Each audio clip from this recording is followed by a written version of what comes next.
Voilà, mais avant cela, on va prendre la direction d'Ixelles et plus précisément de la place du Châtelain. On va s'interroger sur l'organisation future de cette place du Châtelain et sur aussi la position du marché dans le futur une fois que cette place aura été rénovée. On va en discuter avec Yannick Piquet qui est l'échevin des travaux publics et avec Salvatore Lamonica qui est administrateur d'une SBL qui s'appelle le Châtelain Village. Il est également commerçant sur la place du Châtelain. D'abord Yannick Piquet, pour qu'on fasse un petit peu le point sur la procédure. On savait que c'était annoncé qu'il y aurait un relifting de cette place du Châtelain, que l'idée c'est de la verduriser. Où est-ce qu'on en est dans le processus? Vous aviez annoncé qu'il y aurait une consultation des commerçants, des riverains, des Ixellois dans leur ensemble. On est dans cette phase-là?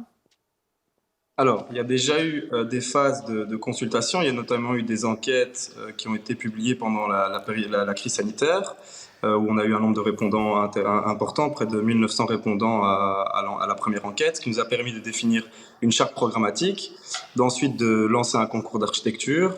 Sur base de ce concours d'architecture, quelqu'un a été sélectionné, le projet a été légèrement amendé, et là, le conseil communal, au mois de mai, a voté l'avant-projet.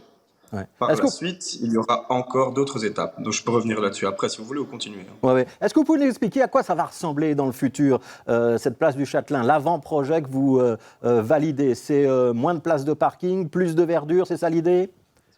C'est ça. Donc, il y aura 3 morceaux distincts de la place. Il y aura, donc là où les voitures sont actuellement garées, il y aura une immense pelouse. Là, c'est presque 850 mètres carrés de pelouse qui seront accessibles.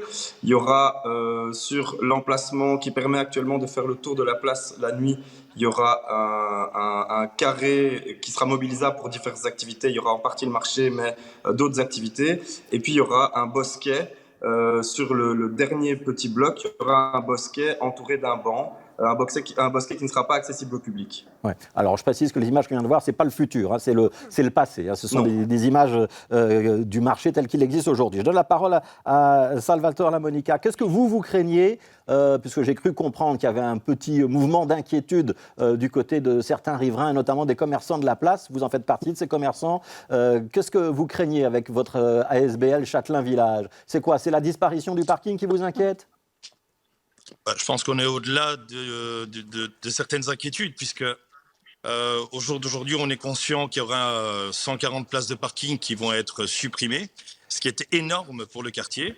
Attendu déjà que c'est très compliqué de trouver des places, que ce soit pour les clients, que ce soit pour les riverains déjà aussi. Et une chose, la plus grande inquiétude est la disparition du marché à moyen terme.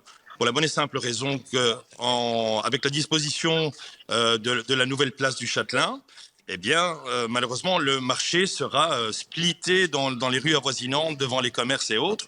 Alors qu'on sait très bien qu'un marché, pour qu'il soit véritablement fonctionnel et intéressant et qu'il attire un certain public, eh bien, il faut qu'il soit central. Voilà. Je pense que ça a apparu dans plusieurs études. C'est important qu'aujourd'hui, on puisse encore en tenir compte. Splitter le marché, c'est la mort du Châtelain. Ouais. Et ça veut dire quoi, la mort du Châtelain? Ça veut dire que, on sait qu'il y a le marché, mais on sait qu'il y a aussi l'après-marché qui est très important, avec beaucoup de terrasses qui fonctionnent à ce moment-là. Ça veut dire que vous craignez une perte de chiffre d'affaires, c'est ça l'idée? Il n'y a pas qu'une seule perte de chiffre d'affaires. Je pense qu'on a déjà eu plusieurs exemples, surtout Bruxelles. Lors de la création du piétonnier, des établissements ont fermé. On le veuille ou non, c'est une perte du chiffre d'affaires, mais c'est aussi une perte des exploitants. Sachant qu'on sort d'une période de Covid de 2 ans, où ça a été très difficile, surtout pour le monde de l'Horeca. Au jour d'aujourd'hui, on ne peut pas se permettre de se retrouver dans des travaux et surtout dans un endroit qui ne sera plus accessible aux véhicules. Ouais. Alors Yannick Piquet, est-ce que vous pouvez répondre aux objections des commerçants, peut-être de certains riverains? Est-ce que dans le futur, c'est malgré tout pour un mieux? Quels sont vos arguments? Moi, je suis convaincu, ainsi que le collège, que c'est pour un mieux. Donc, effectivement, on supprime le parking. Ça, c'est indéniable. Maintenant, est-ce qu'on peut se poser la question en 2022, est-ce que c'est à une place publique d'une telle ampleur de devoir assumer et accueillir le parking de tout un quartier? Je ne suis pas convaincu de ça. Il y a des pistes de négociation, notamment avec des prestataires privés qui disposent de parking. Ces pistes, effectivement, n'ont pas encore abouti, mais on espère les faire aboutir parce qu'effectivement, je comprends que la question du parking soit importante. Je pense qu'on va vers un mieux. On va avoir une magnifique place en pleine terre, on va avoir une surface plus perméable, on va avoir plein de nouveaux arbres. ça va aussi amener un autre public. On les a vus dans les rénovations des différentes places qu'il y a eu à Ixelles, que ce soit place Fernand-Coq, place Flagey auparavant. C'est effectivement difficile à tenir pour certains, ça j'en conviens tout à fait. Il y a des mesures d'accompagnement des commerçants qui sont prévues également, mais généralement c'est pour un mieux. La phase difficile reste les travaux. Alors, de toute façon, les travaux devaient avoir lieu. Donc, il faut bien comprendre que si la commune d'Ixelles ne s'est pas levée un matin en disant on va rénover la place du Châtelain, il y a une politique volontariste qui a suivi, mais d'abord, il s'agit d'une politique de rénovation. C'est-à-dire qu'en fait, les conduites d'égout qui passent sous la place du Châtelain n'ont plus été changées depuis la Deuxième Guerre mondiale. Et Vivaquois nous a alerté sur le risque d'effondrement de ces conduites d'égout et donc le besoin de toute façon les changer, donc d'ouvrir l'entièreté de la place. Ouais. C'est suite à cela que le projet urbanistique et paysager est venu. Alors, quand même une précision, Yannick Piquet. Est-ce que vous pouvez répondre à l'argument des commerçants qui est de dire on ne peut pas splitter un marché en plusieurs morceaux? Parce que si j'ai bien compris qu'il y aura un terre-plein de gazon, si je comprends bien, en tout cas un espace vert, ça veut dire que le marché va devoir se mettre de part et d'autre. Est-ce que c'est forcément comme ça que ça va se passer ou est-ce qu'il y a possibilité de localiser le marché d'un seul et même tenant? Bien, ça dépend ce qu'on appelle localiser d'un seul et même tenant, dans le sens où le marché sera sur un côté de la place, le côté justement où il n'y a pas les terrasses Horeca. Il sera sur le centre de place qui est là où il est déjà actuellement, et une partie du marché sera actuellement sur la rue de l'Aqueduc, et donc sur le bout de place. Mais il y aura une continuité dans le marché, dans le sens où ce que je veux dire, c'est qu'en rentrant du premier stand, on pourra aller au dernier stand sans quitter le marché. C'est juste qu'il sera un peu plus pédestre qu'il ne l'est actuellement. Ce ne sera plus un marché en bloc, complètement. Oui, il sera plus étendu, il sera moins concentré, si je comprends bien. Il sera moins concentré, exactement. Alors, Monsieur Lamonica, j'ai entendu trois choses de la bouche de l'échevin. La première, c'est que de toute façon, il fallait faire des travaux, c'était incontournable. Et donc, tant qu'à faire les travaux, autant tout faire d'un coup. La deuxième, c'est qu'il y aurait une indemnisation des commerçants pendant ces travaux. J'ai dit des mesures d'accompagnement, je n'ai pas dit une indemnisation. Alors, des mesures d'accompagnement, voilà. Il est plus précis que moi. Je rejoins tout à fait M. Piquet. Et la troisième, c'est quand même qu'il y aurait le marché d'un seul et même tenant. Est-ce que c'est de nature à vous rassurer et à pouvoir entamer un dialogue ou pas ? Pas du tout. Mais le dialogue, de toute façon, nous, on le propose depuis le début, puisqu'en fait, dans l'association, nous sommes des riverains, nous sommes des commerçants, nous sommes des maraîchers. Nous ne sommes pas seuls. Je veux dire, ce n'est pas une association de commerçants. Et je crois que c'est vraiment une première historique, surtout dans le quartier, qui est une association qui regroupe les riverains aussi. Au jour d'aujourd'hui, tout ce que M. Piquet vient de dire, bien évidemment, c'est le même discours qu'on entend depuis le début. Nous, on a toujours été ouverts à une discussion afin de pouvoir se concerter avec le pouvoir pour l'instant à la commune, pour justement adapter ce projet. On est conscient des enjeux environnementaux et on les respecte et je pense qu'au jour d'aujourd'hui, on n'a plus le choix.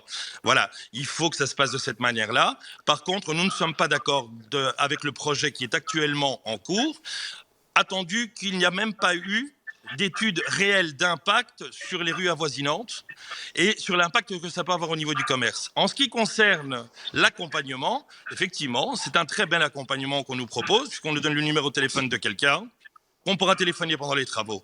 Mais c'est très bien tout ça, mais dans la réalité, à partir du moment où les commerces devront fermer, où les gens ne pourront plus rentrer chez eux, ni avec leurs courses, ni avec leurs enfants, ni recevoir de la famille. Vous savez, encore ce matin, je discutais ici derrière avec un kinésithérapeute qui est juste ici derrière, qui a son cabinet. Il ne pourra plus recevoir les personnes à mobilité réduite. Comment on fait ? Alors, est-ce que l'accompagnement qu'on nous propose va pouvoir proposer à ce brave monsieur qui a son cabinet juste ici depuis à peu près plus de 25 ans, est-ce qu'on va lui donner un accompagnement pour accompagner ses patients? Est-ce qu'on va pouvoir accompagner la maman qui ramène ses courses avec ses enfants à la sortie de l'école? Voilà, nous on est ouvert à la discussion, on l'a proposé plus d'une fois, on a envoyé mail sur mail au conseil communal.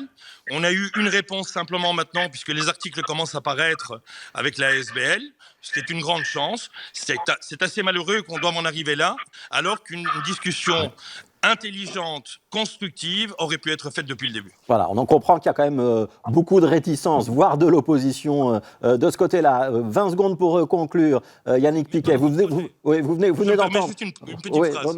On n'est pas réticent à un projet d'amélioration du Châtelain. On est contre à une disruption d'un existant. qui ne sera pas amélioré. Oui, alors on a entendu vos arguments. Juste 20 secondes, Yannick Piquet. Est-ce qu'il y a un dialogue possible? Est-ce que vous pouvez entendre un certain nombre de reproches qui ont été faits? Et est-ce que vous pouvez amender encore le projet? Yannick Piquet, 15 secondes. Alors, on a perdu le son de Yannick Piquet. Ça, c'est dommage pour la conclusion. Est-ce qu'on peut retrouver le son de Yannick Piquet? Ah bah non, bah voilà, bah alors, on va s'arrêter là, c'est dommage, c'est la fin du débat. Merci beaucoup, on aura sûrement l'occasion d'en reparler et on donnera la parole évidemment aux deux parties. Merci à tous les deux.